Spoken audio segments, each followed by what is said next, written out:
Amsteel Dyneema doesn't stretch much, right? We're going to find out.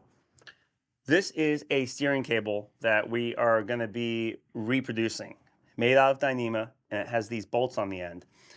We need to make sure that what our splice length ends up at doesn't stretch so much that these bolts can't be tightened. So if the cable ends up being too long, it's just not going to work.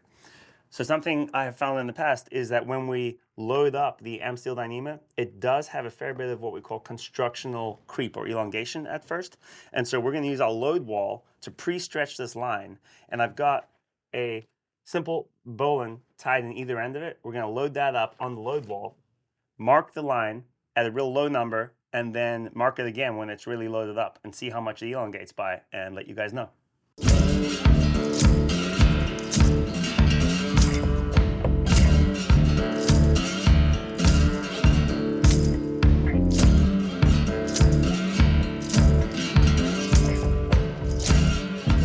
So we are set up at the load wall to stretch and see how much elongation we can get from this Amsteel 3/8. So we have our hydraulic ram over here that's capable of pulling far, far more than we need, around 20 tons, but we're not going to go close to that. We're going to go to 10% of the Amsteel safe working load, so right around 1,700 pounds, 1,760 pounds.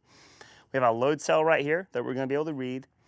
We have the Amsteel tied and set up through these mast sections for safety in case anything were to break. We don't want the line to go whooping and hit anyone or anything. And we've done a measurement to the bearing point up there and a tape mark right here. So we're going to load it up to that 10% mark and then measure it again and then take the load off and check if that elongation is permanent or not.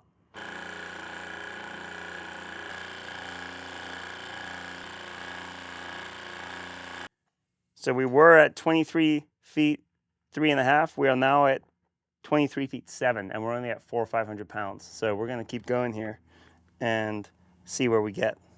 Yeah.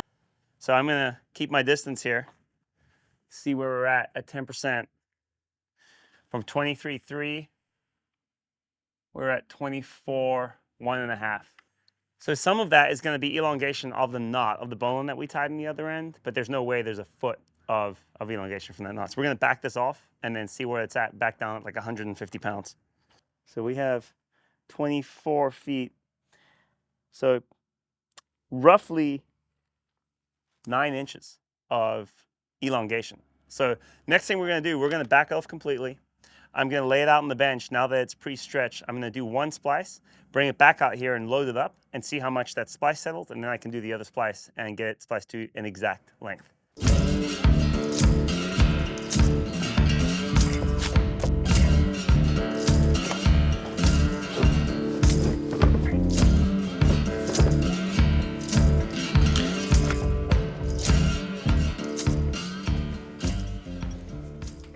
Done the splice, I made a mark at a fairly random spot down the line here before starting the splice and measured from the splice's throat down to this mark, and it is now 3 inches shorter after we're done splicing just because of the expansion in the line here. So it's like it was laid flat and now it's laid at a more aggressive angle, so the line does shorten.